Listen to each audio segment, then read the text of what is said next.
Welcome to our new show. This is a weekly wrap-up on metals, money, and markets. I'm Eric Bertsch, and I'm speaking with Mickey Fulp, Mercenary Geologist. Hello, Mickey. Hi, Eric. Good to talk to you. Let's tell our listeners a little bit about what we're trying to achieve here with our weekly show and to give us a wrap-up on the week's events. Well, we're going to focus here on metals, but in the context of what the metals did over the course of the week, we're going to have to bring in oil because it covers so much of the market and influences the market.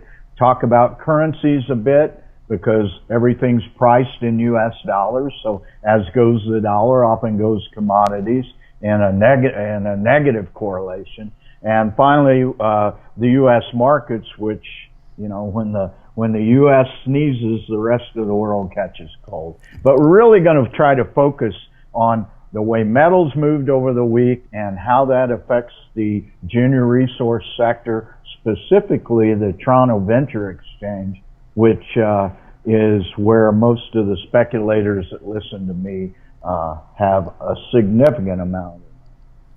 That's certainly true. The Venture Exchange hosts more resource companies than any other sector, so it's a very good proxy for how the junior resource market is moving.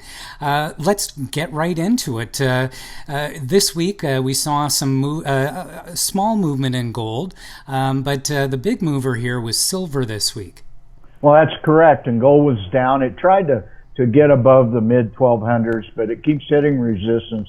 It's down a little bit for the week, but I think the real story was silver, up almost 6% for the week, well over $16, and that's led to a reversal of the gold-silver ratio. Last week, still above 81. I think it's like 7% of the time since Nixon took us off the gold standard has the gold-silver ratio been above 80. It was down to 76.1 this week. So a lot of people are saying this is very positive for gold because silver usually is more volatile and leads the way, and so silver's catching up.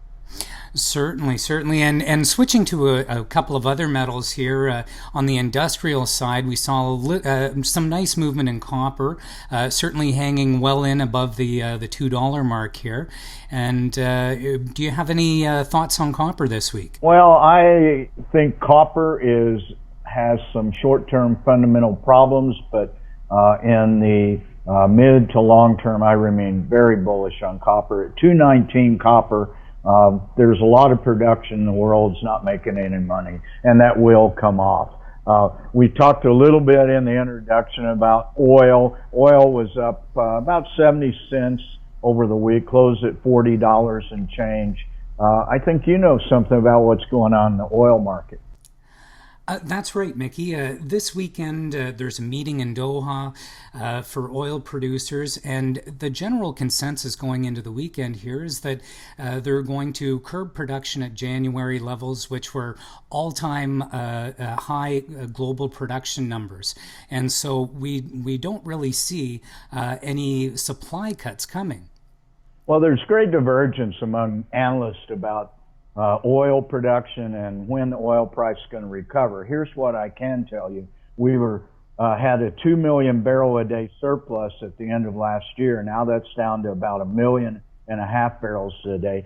But basically because demand remains strong. So I think we're in for low oil prices for a while, but this certainly is encouraging to see oil above $40 again.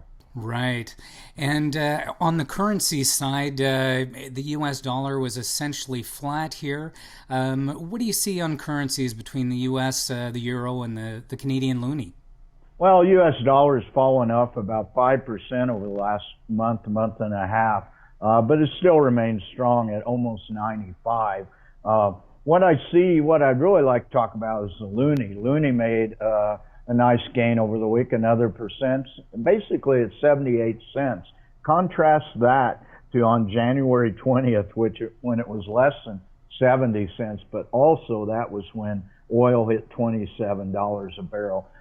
You Canadians, 50% of your export revenues come from oil. Your economy is very, very tied into the oil business. Yeah, we are certainly tied into the energy sector for sure. And just in closing here, I guess the story of the week, if we take a look at major indices in the US and the TSX Venture Exchange for our resource investors.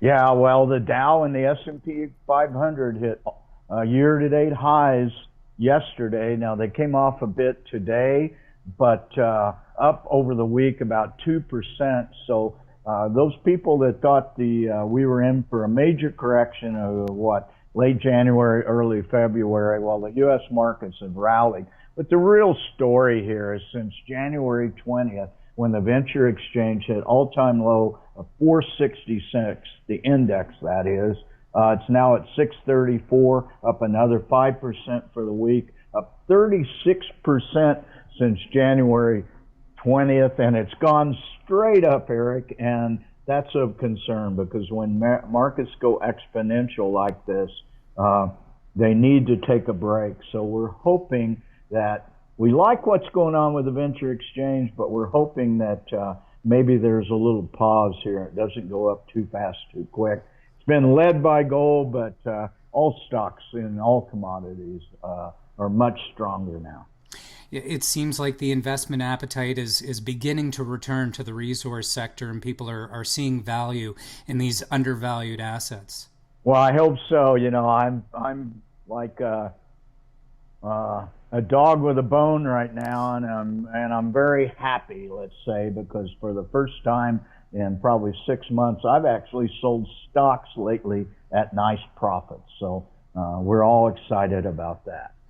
Well, thanks for your insights this week, Mickey, and looking forward to catching up with you next Friday to see how next week's markets and metals unfold. Likewise, Eric, I'm excited about this show, and I hope our listeners will be too.